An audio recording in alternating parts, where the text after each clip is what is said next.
enabled. On BBC Two at 6:30. Call me superstitious, but I think that Tim actually does better when I don't watch him. If you're the superstitious type, you can choose to watch another match with the BBC's Wimbledon interactive service. It's available on cable and satellite services or with Freeview. Just buy a box for a one-off payment of around £50. There's no subscription. To find out more, call 08700 10 10 10 or contact your local retailer or supplier. Yeah, but it's so hard because I really love him.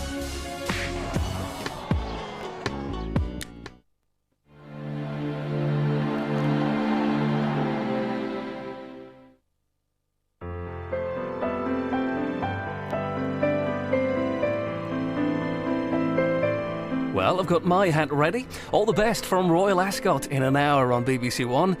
You know, it's amazing what you learn watching The Box.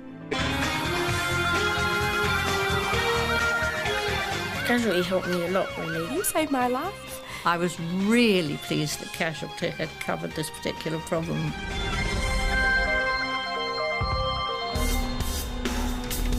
Casualty is the UK's longest-running medical drama. For the past 18 years, BBC One viewers have spent their Saturday night glued to dramatic scenes like these. The stories on Casualty are pure fiction, but all the medical facts are 100% accurate. OK, her pulse is 100, BP's 128/75. She's had 20 milligrams of Nubane IV and she's on a second litre of saline. And that's had a totally unexpected impact on the audience.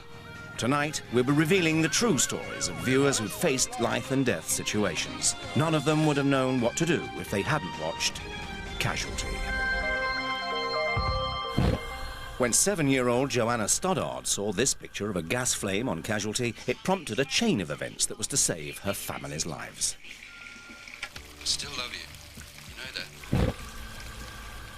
We'd all had headaches, just really tired and like struggling to get up out of bed in the morning, like a real effort to, and my limbs just felt all achy, like as if I had the flu.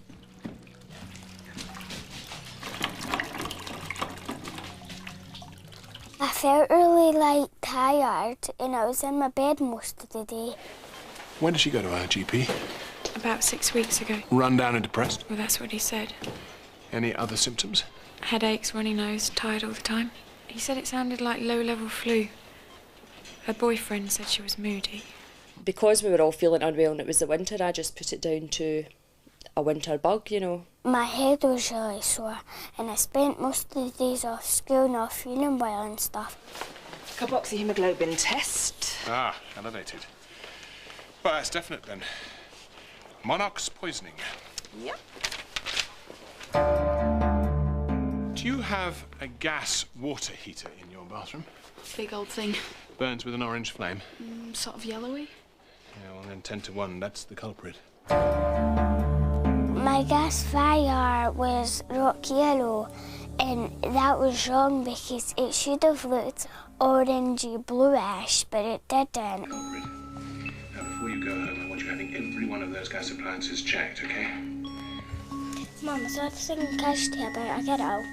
About 3/4 of the way through it, she said, "Mum, that's like our fire."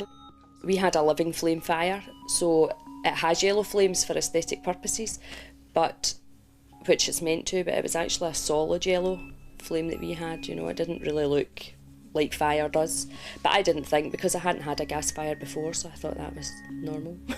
I felt kind of relieved because my mum actually thought I was telling the truth and she didn't ignore me. I spoke to my husband and said, "Do you think I should phone the gas board?" And he's like, "Well, you know, yeah, if you want, but I think you've been a bit paranoid," kind of thing. They told me to switch off the gas supply immediately to the house, open up all the windows, and they came out within about 20 minutes and cut off our gas supply, condemned it, because all the fumes were coming, the whole fire surround, all the fumes were coming right back into the house. And if we'd just left it and had been none the wiser, we could have died. It kills carbon monoxide. 50 people die in the UK every year as a result of carbon monoxide poisoning caused by faulty heating appliances. If your gas flames look like this, everything should be fine. But solid yellow flames and sooty stains are a warning. and you should call Transco's emergency number. It's a simple story, simply seen, very easily and visually given its graphic, because there are the close-ups of the machinery and you can see what the colour of the flame was and the sooting around the thing, and it's very easy for anybody to go, oh, I see, that's what mine should or shouldn't look like. People, when they sit down to watch Casualty, I doubt they're watching it to think, oh, I wonder what I'll pick up tonight. I think they watch it to be entertained and surprised and enthralled, hopefully. And it's kind of like this byproduct that happens without them even knowing that they pick things up. Teenager Rachel Franks is a big Casualty fan. Over the years, she's watched her favourite characters rescue countless victims. If she hadn't paid close attention, the story we're about to tell you would have had a very different ending. Before the accident happened, we were both in the room. Lauren was watching telly. They're lovely. Now, who knows, with any luck, Winky and Milby might... Which one's that, Lauren? On that morning, I was doing some ironing in the kitchen. It was about dinner time. Do you want something to eat? Yeah, no chocolate pudding. I put on the kettle. What do you want? I don't know, surprise me. Okay. Thanks. Now you need to round off the corners. Just happened so quickly. That's certain something. Just a total disbelief, really. I can feel it, it's coming.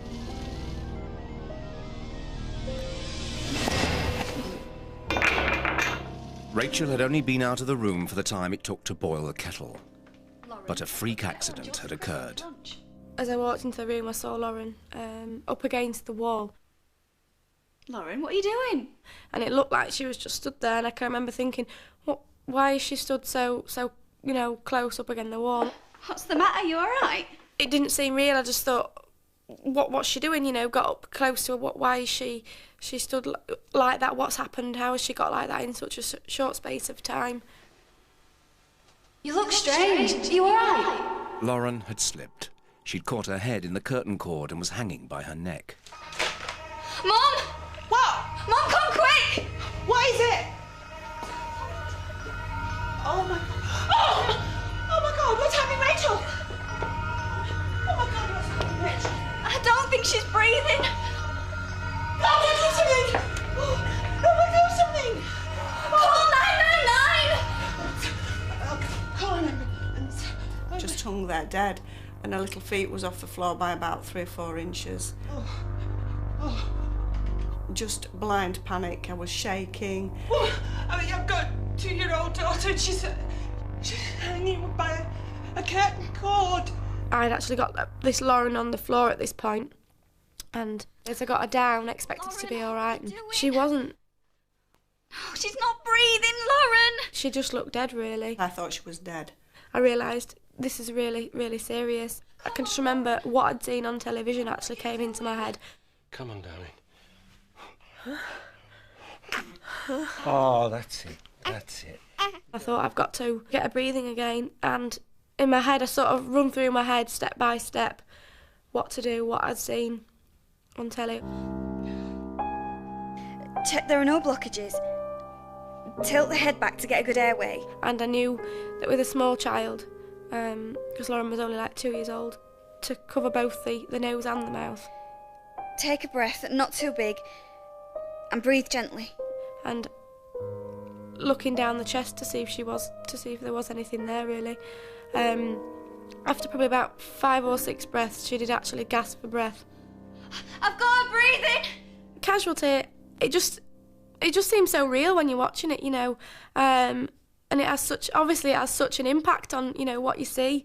Obviously, it had an impact because I remembered things that I'd seen on Casualty. Rachel did exactly the right thing for Lauren by doing the mouth-to-mouth ventilation with her mouth over both her nose and her mouth to prevent the air coming back down the nose. In adults, we get around that by pinching the nose and breathing just into the mouth, but in smaller children, it should be done exactly like she did. Miraculously, she remembered every stage of it.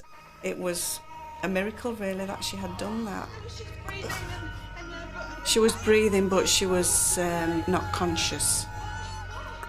Her eyes were just glazed looking up, and she was making this awful crying noise. She got this crying. It's an awful cry. The ambulance men gave us instructions to get her on a table.